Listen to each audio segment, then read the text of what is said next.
Good morning વિદ્યાર્થી મિત્રો. ધોરણ 11. ભાઈ વિદ્યાર્થી મિત્રો, આજથી આપણે ભણીશું ટેક્સ. જેમ તમારું ગ્રામર બહુ ઇમ્પોર્ટન્સ હોય છે, એમ તમારી ટેક્સ પણ હંમેશા ઇમ્પોર્ટન્સ રહેલી છે. યાદ રાખજો, હું જે પણ પાઠ સમજાવીશ એના દરેકનું એક એક લાઈન વાંચીશ, એનું ગુજરાતી તમને કહીશ. ભાઈ તમને એ અંગ્રેજી અને ગુજરાતી બધા જે અગત્યના ઇમ્પોર્ટન્સ વર્બ છે, જે વર્ડ્સ છે, ભાઈ એ બધા એની પીડીએફ પણ તમને મળી જશે, જેથી ભણ્યા પછી તમે ફરીથી એકવાર એનું રિવિઝન કરી શકો. તો વિદ્યાર્થી મિત્રો, ભાઈ આજે આપણે ભણીશું 11th સ્ટાન્ડર્ડ યુનિટ 1, એમાં રીડ 1. ચેપ્ટરનું નામ છે the journey of my life. ભાઈ મારા જીવનની મુસાફરી ફ્રોમ અર્થ ટુ એવરેસ્ટ. ભાઈ એવું કે છે, મેં મારા જીવનની મુસાફરી શરૂઆત કરી, ભાઈ પૃથ્વીથી લઈ હું એવરેસ્ટ સુધી પહોંચી ગઈ. હવે આ જે પાઠ છે ને ભાઈ, that is the true story. આ પાઠ ભાઈ કોઈ વાર્તા નથી, અને આ પાઠ લખનાર પોતે ભાઈ એ વ્યક્તિ છે જેને પોતાના જીવનનો આપણને અનુભવ કર્યો છે. બહુ સુંદર પાઠ છે, અને ખાસ કરીને ભાઈ આ પાઠ બધા માટે લાગુ પડે, છોકરા હોય કે છોકરી હોય, પણ પાઠ આપેલો છે ભાઈ છોકરીઓનો. યાદ રાખજો ભાઈ, આજકાલ દરેક ક્ષેત્રમાં વધુ પડતી છોકરીઓ આગળ હોય છે. તમે 10માનું રિઝલ્ટ જોઈ લો, 1 થી 10માં હાઈએસ્ટ છોકરીઓ હોય. 12માનું પરિણામ જોઈ લો, 1 થી 10માં હાઈએસ્ટ છોકરીઓ હોય. ભાઈ છોકરાઓએ મનદુખ કરવાની જરૂર નથી, શીખવાની જરૂર છે કે આપણે બી મહેનત કરીએ. આ પાઠ બધા માટે કોમન છે. લેસન તમને ટીચ કરાવશે કે જીવનમાં ભાઈ આપણે કેવું બનવું જોઈએ. ચાલો પાઠ સમજીએ, ધ્યાન આપજો. ભાઈ સાથે પેન પેન્સિલ લઈને રાખવી, અમુક મુદ્દા ટીક કરાય જે તમારે ટીક કરવા. ચલો ભાઈ પહેલી જ લાઈન ટીક કરી લો. Arunima Sinha was a national level volleyball player. ભાઈ આ પાઠ છે અરુણિમા સિન્હાનો, છોકરી છે. 11th સ્ટાન્ડર્ડમાં તમે જેટલા બી પાઠ ભણશો ને, મોસ્ટ ઓફ ગર્લ્સ ઉપર છે. કેમ કે બોયઝ ને કદાચ એવું લાગે કે સર ગર્લ્સ ની તરફેણમાં છે. ના ભાઈ, હું તને આ બધા પાઠ ભણાવીશ, જોજે. કેમ? કારણ કે ખબર નહીં આજકાલ ભાઈ પુરુષ બોયઝ એ હવે ભણવામાં કે કારકિર્દીમાં આગળ આવવા માટે ખબર નહીં કે મહેનત નથી કરતા. ચલો જો ભાઈ ટીક કરો. Arunima Sinha was a national level volleyball player. ભાઈ આ એ છોકરીની વાત છે જે પોતે રાષ્ટ્રીય કક્ષાએ, આપણા ભારત દેશના રાષ્ટ્રીય કક્ષાની વોલીબોલ પ્લેયર હતી. ભાઈ પરીક્ષામાં પૂછાશે વોટ ઇઝ અરુણિમા સિન્હા. ભાઈ અરુણિમા સિન્હા શું હતી? તો યાદ રાખજો, એટલે કે વોટ વોઝ. તો Arunima Sinha was national level volleyball player. અને બીજું ભાઈ who was volleyball national volleyball player? તો જવાબ આવે Arunima Sinha. When she was traveling on a train. ભાઈ પોતે સ્પોર્ટ્સ ગર્લ્સ હતી, રાષ્ટ્રીય કક્ષાએ રમતી હતી. તો રમત રમવા માટે એને અલગ અલગ ગામડામાં, અલગ અલગ શહેરમાં, ભાઈ અલગ અલગ જિલ્લા અને રાજ્યમાં જવું પડે. હવે એક દિવસ ભાઈ એ આ રીતે એકલી મુસાફરી કરતી હતી, અને એ પણ ટ્રેનમાં, એકલી ગાડીમાં. Some thug tried to snatch her golden chain. ભાઈ એકલી છોકરીને જોઈ કેટલાક 4-5 ભાઈ કે છે જેને આપણે ચોર કહી શકીએ, જેને આપણે કહી શકીએ ભાઈ અસામાજિક તત્વો, એટલે કે ગુંડા, લુખ્ખા, લૂંટારા. ભાઈ આવા 3-4 બદમાશ છોકરાઓએ આ છોકરીને એકલી જોઈ, અને એના ગળાની અંદર સોનાની ચેન જોઈ. એટલે એ બધા લોકોએ નક્કી કર્યું, એ બદમાશ છોકરાઓએ, કે આપણે ભાઈ આની ચેન તોડી લઈએ. She fought back but was thrown out of the speeding train.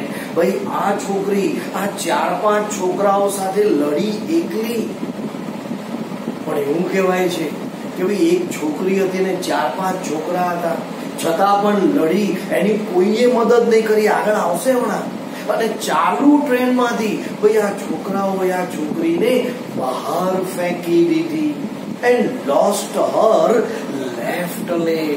અને આ છોકરીનો જે ડાબો પગ હતો ભાઈ એને એ ગુમાવી દીધો. This happened when she was 24. Tick mark કરો ભાઈ, when એવું કે છે This happened when she was 24. ભાઈ 24 વર્ષની ઉંમરમાં, એટલે કે આપણે જવાન હોઈએ, ભરપૂર જવાની, ભાઈ એ સમય તો આપણે દરેક વસ્તુનો ક્રેઝ હોય, અને એવામાં ભાઈ એ છોકરીનો પગ કપાઈ ગયો. તો પરીક્ષામાં પૂછાશે ભાઈ how many old Arunima left her leg. તો 24-year-old Arunima left her leg. ભાઈ which leg અરુણિમા left? તો યાદ રાખજો, લેફ્ટ લેગ, ડાબો પગ એનો ભાઈ કપાઈ ગયો. However, this accident never affected her spirit. યાદ રાખજો, એવું કે છે આ છોકરી આ પાઠ એમને જાતે લખેલું છે ને, હાલમાં she is live, એ હાલમાં બી હજી છે. તો એવું કે છે ભાઈ કે ભાઈ જ્યારે એમનો પગ કપાઈ ગયો ને, તો એમનો જે જુસ્સો હતો, સ્પિરિટ, એ ન કપાયો. ભાઈ એ એવું કહેતા હતા પગ ગયો તો કઈ નહીં, હજી હું તો છું ને, હું ધારું એ કરીશ. યાદ રાખજો ભાઈ, આપણને તો વાગ્યું હોય, નાનું આમ તો બીમાર પડ્યા હોય તો આમ પથારીમાં કઈ પડી રહીએ અને નાટક કરીએ. આ છોકરીનો પગ કપાઈ ગયો. અરે ભાઈ કેટલાકના હાથ પગ કપાઈ જતા, આપણે એમ વિચારી હવે જિંદગી જીન શું કામ છે, મરી જવું, મારો તો હાથ નહીં, મારો પગ નહીં, આંખ નહીં. અરે ભાઈ જેને હાથ પગ નથી ને એવા દુનિયાને કઈ કરીને બતાવે છે. તો તમે તો ભગવાનનો થેન્ક્સ માનો કે ભાઈ આપણને તો બધું જ આપ્યું છે, છતાં પણ આપણે કશું કરવું નથી. આ પાઠ એવું કે છે જેની પાસે નથી એ પ્રયત્ન કરે છે. તમારી પાસે તો બધું છે, તો તમે પ્રયત્ન કેમ નથી કરતા? At All India Institute of Medical Science, ભાઈ આગળ છે ને આનું શોર્ટ ફોર્મ આવશે AIIMS, All India Institute Medical Science. ભાઈ દિલ્હીમાં આવેલ આ એક દવાખાનું છે. તો એવું કે છે at All India Institute of Medical Science, Delhi, an artificial leg was fit. ભાઈ જ્યારે એમનો પગ કપાઈ ગયો તો આપણી ગવર્મેન્ટ એટલે કે પ્રાઇમ મિનિસ્ટરે તરત જ ભાઈ એમને મદદ કરી અને એમને ભાઈ આ દિલ્હીના દવાખાનામાં લઈ આવ્યા અને એમનો ડાબો પગ કપાઈ ગયો. ભાઈ હવે પગ કપાઈ ગયા પછી ભાઈ એમને ચાલવામાં તકલીફ ન પડે. ભાઈ છોકરી છે, યાદ રાખજો, છોકરાઓને કોઈ બી ખોડખાપણ હોય ને દોસ્ત, તો એની જિંદગી જીવી લેવાય, એને કોઈ પ્રોબ્લેમ ના આવે. પણ દોસ્ત છોકરીને કોઈ બી ખોડખાપણ હોય ને, એના મા બાપને બહુ ચિંતા થાય. ભાઈ એની લાઈફ પસાર થવી બહુ મુશ્કેલ હોય છે. અને આ બી છોકરી 24 વર્ષ યંગ, એનો પગ કપાઈ ગયો એટલે સરકારે એમને આર્ટિફિશિયલ એ કૃત્રિમ પગની વ્યવસ્થા કરી આપી. A year later, she was retrained as a mountaineer and become the first female with an artificial leg to scale Mount Everest. વિચાર કરો ભાઈ, આપણા તો પગ છે, હવે ક્લાસ 1 માળ કે બીજા માળે હોય ને તો ચાલીને આવ્યા પછી કે થાકી ગયા, એટલે તારા 2 પગ છે તો તને દાદરા ચડતા આટલી બધી થાક લાગે છે. હમણાં તો ચોટી લાગે પાવાગઢ ચડ તો લોકો કંટાળી જાય કે ના બહુ થાક, ગિરનાર ચડી શકતા ને, એટલે 2 પગ વાળા 2 દાદરા નથી ચડી શકતા. વિચાર કરો, આ છોકરીનો પગ નહીં, એ માઉન્ટેનિયર બની. દોસ્ત માઉન્ટેનિયર એટલે કહે છે પર્વતારોહકો, એટલે પર્વત પર દાદરા ના હોય તો બી દોરડા વડે લટકી ચડવાનું અને પગનો ઉપયોગ તો કરવો પડે. તો વિચાર કરો ભાઈ, દુનિયામાં જેના 2 પગ છે, અલા એવા પુરુષો આજે એવરેસ્ટ નહીં ચડી શક્યા. અરે એવી સ્ત્રીઓ બી એવરેસ્ટ નથી ચડી શકી. હા, નો ડાઉટ રેકોર્ડ છે ભાઈ પુરુષ સ્ત્રીના, પણ આજ સુધીનો એવો રેકોર્ડ નથી કે કોઈ સ્ત્રી 1 પગવાળી જે એવરેસ્ટ સર કરી હોય. એ રેકોર્ડ ફક્ત આપણા ભારતની આ છોકરી અરુણિમા સિન્હાનો છે, જે આજ સુધી કોઈ તોડી શક્યું નથી. તો વિચાર કરો ભાઈ, હું પાવાગઢ ગિરનારની વાત નથી કરતો. 1 પગે અને 2 પગે પાવાગઢ ચડી શકતા નહીં. માછી પછી કે રોપવે લઈ જાઓ, શરમ આવી જોઈએ તમને. અલા ચડીને જવું જોઈએ. આ છોકરી 1 પગે એવરેસ્ટ ચડી ગઈ. This is her unforgettable story of hope, courage and inspiration. ભાઈ આ છોકરી આપણને એક લેસન આપે છે. ભાઈ આપણને એવું સમજાવે છે કે યાદ રાખજો, જીવનમાં આશા એટલે કે સપના જોવા બહુ જરૂરી છે ભાઈ. જે સપના જુએ છે એના જ સપના પૂરા થાય છે. આ કહેવત છે ને, આશા તો નિરાશા. ભાઈ એ ખોટું છે. આશા રાખ તો તું એના એ બદલે કામ કરશે. યાદ રાખજો, તમે આશા રાખશો, ઈચ્છાઓ રાખશો, તમે સપનાઓ જોશો તો એ તમારા સપના પૂરા થશે. એના માટે તમે મહેનત કરશો. અરુણિમા કહે છે, દોસ્ત સપના જુઓ, હોપ આશા ઊભી કરો. Second, courage. કદી બી દુનિયામાં ભાઈ કોઈ વસ્તુથી હારી કે થાકી નથી જવાનું.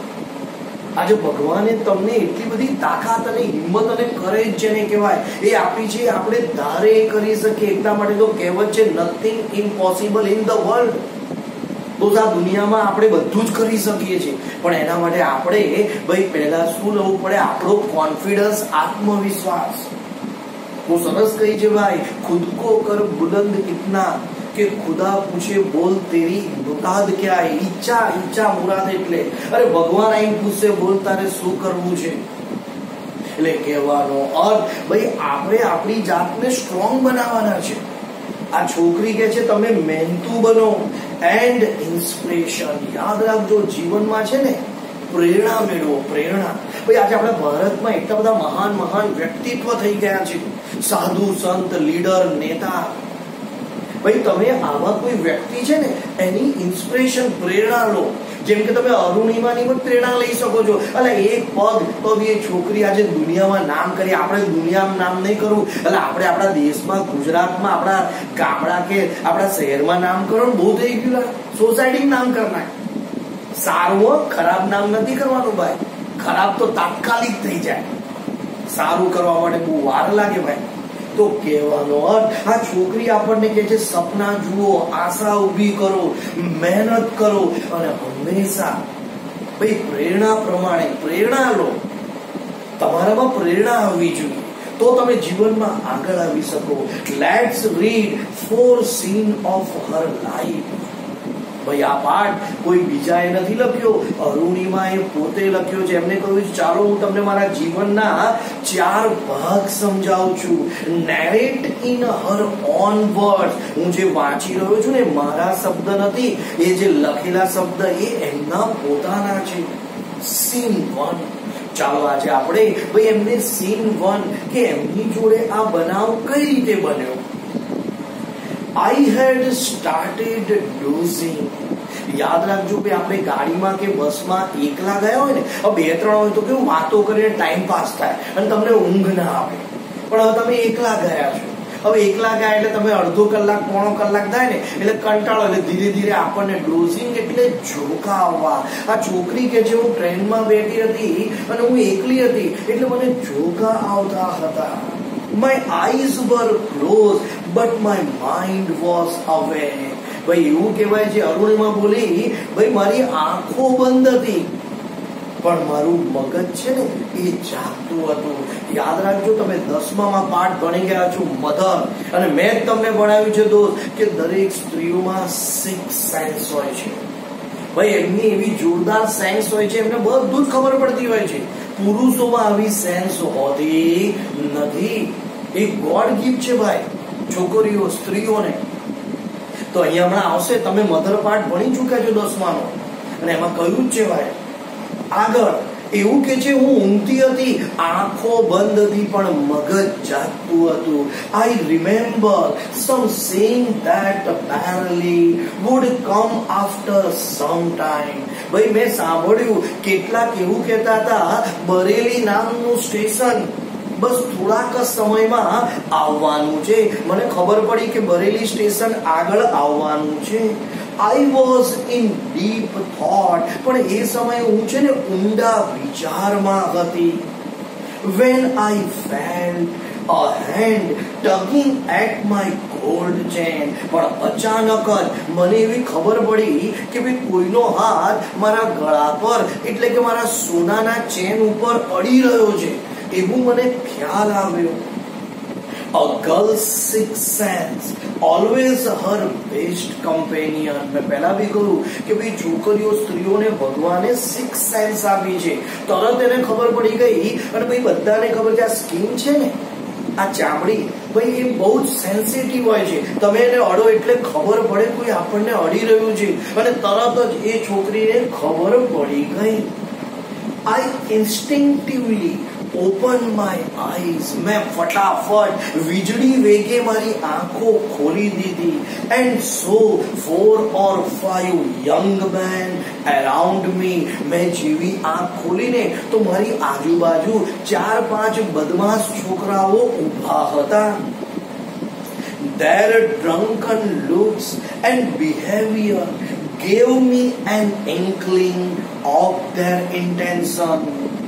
મેં જોયું ભાઈ એ લોકો જાણે દારૂ પીને આવ્યા હોય એવા દેખાતા હતા અને એમના વર્તન ઉપરથી મને ખબર પડી ગઈ કે એમનો ઈરાદો સારો નથી. ઇન્ટેન્શન એટલે ઈરાદો અને ઇન્કલિંગ એટલે આગળથી ખ્યાલ આવી જવો. મને ખબર પડી ગઈ કે આ છોકરાનું વર્તન મારા પ્રત્યે સારું નથી, એમનો ઈરાદો સારો નથી.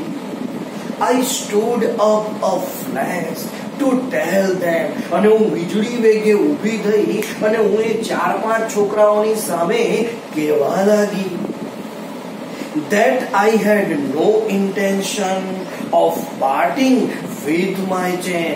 ચાલો એ છોકરાઓ દૂર જાઓ અહીંથી. મને ખબર છે તમે મારી ચેન તોડવાનો પ્રયત્ન કરો છો પણ ભૂલી જાઓ મારી ચેન હું તમને નહીં તોડવા દઉં. ચાલો દૂર જાઓ એમ એ છોકરી બોલી. So they came together at me. અને તમને ખબર છે બદમાશોનો ટેવર બોલ શું કરે છે, બોલ શું કરે છે, બોલ શું કરે છે એમ કરીને આગળ આવે. પેલા છોકરાઓ પણ ભાઈ એ છોકરીઓને કે બોલ શું કરે છે, બોલ શું કરે છે એમ કરીને એની આગળ આવવા લાગ્યા. Even though the compartment was full. આ છોકરી કે છે ભાઈ તમે ગાડીમાં હું ને તમે બધા રેલવેમાં ગયા હોય છો, તમે 3-3 ની સામે સામે સીટ હોય અને 1-1 ની સામે સીટ હોય એટલે ટોટલ 4-2-8 તો ખાલી સામે સામે બેઠા હોય અને ડબ્બો મોટો હોય. ઓછામાં ઓછા 200-300 વ્યક્તિ ટ્રેનની અંદર મુસાફરી કરે એક કમ્પાર્ટમેન્ટની અંદર. આખો ડબ્બો ફૂલ હતો. None of my fellow passenger got up to even inquire what has happened. Forget about their coming to my rescue. એવું કે છે ગાડીની અંદર આટલા બધા લોકો બેઠા હતા ભાઈ છોકરાઓ છોકરીઓ નવજવાન પુરુષ સ્ત્રીઓ ઘરડાઓ એટલે પણ એક વ્યક્તિ મારી મદદ માટે ઊભું ના થયું. એ લોકોએ મને એવું નહીં પૂછ્યું કે બેટા શું થયું, આ છોકરાઓ તને કેમ હેરાન કરે છે. જાણે એ લોકો મને ના જોઈ શકતા હોય એ રીતે મારી સાથે વર્તન કર્યું. જાણે એ લોકો મને ભૂલી ગયા છે. I had no option but to take them on. અને આખરે ભાઈ મારે મારી જાતને મદદ કરવી પડે એવું મને લાગ્યું. ભાઈ કહેવત છે હિંમતે મરદા તો મદદ એ ખુદા. તમે જો હિંમત કરો તો ભગવાન બી તમને મદદ કરશે. આ છોકરીએ નક્કી કર્યું ભાઈ કોઈ મદદ ના કરે તો બસ મારે મારી જાતની મદદ કરવી પડશે. So I caught a youth મેં એક જે બદમાશ મારી સામે આવ્યો ને એને પકડ્યો. who was trying to seize me up, જે મારી પાસે આવવા માંગતો હતો અને ચેનને તોડવા માંગતો હતો એને મેં પકડ્યો. by his collar, એના કોલર દ્વારા. and punish him back, અને મેં એને જોરથી ધક્કો મારી દીધો. I kick a couple of other, અને એક બેને તો મેં જોરથી લાત મારી દીધી. ક્યાંય તો હવે એને ખબર, તમે આ જુઓ તો ખબર પડે ભાઈ. તો આ છોકરી કે છે એક બેન તો મેં જોરથી લાતો મારી દીધી. An exceptional battle had begun inside the train on a move. અને એવું કે છે ભાઈ અમે લોકો ભાઈ હું અને એકલી અને આ 3-4-5 છોકરા ભાઈ બરાબરના લડમલડી ઉપર આવી ગયા. પણ કોઈ જાણે મને ન જોતું હોય એવું મને લાગ્યું. The wolf made another attempt to snatch my chain. એવામાં એક છોકરો ઝડપથી વરુની જેમ ત્રાટક્યો અને મારી ચેન તોડવાનો પ્રયત્ન કર્યો. Still I resist, પણ મેં એને રોકવાનો પ્રયત્ન કર્યો. Until one of them, driven by frenzy, gave me an extra hard kick. પણ એવામાં એક બીજો વ્યક્તિ આવ્યો અને એને એ છોકરાએ કંઈ પણ વિચાર્યા વગર જોરથી ભાઈ કે છે મને એટલી જોરદાર કિક પેટમાં મારી. using all his force, અને બરાબર તાકાત વડે એ છોકરાની તાકાત કેવી હોય ભાઈ, એ તાકાતનો ઉપયોગ કરી મને જોરથી પેટમાં લાત મારી. તો આજે ભાઈ અહીં સુધી આપણે પાઠ ભણીશું. આગળનો પાઠ ફરી ભણાઈશ, પણ રિવિઝન કરતા રહેજો, વાંચતા રહેજો. Okay, see you on next.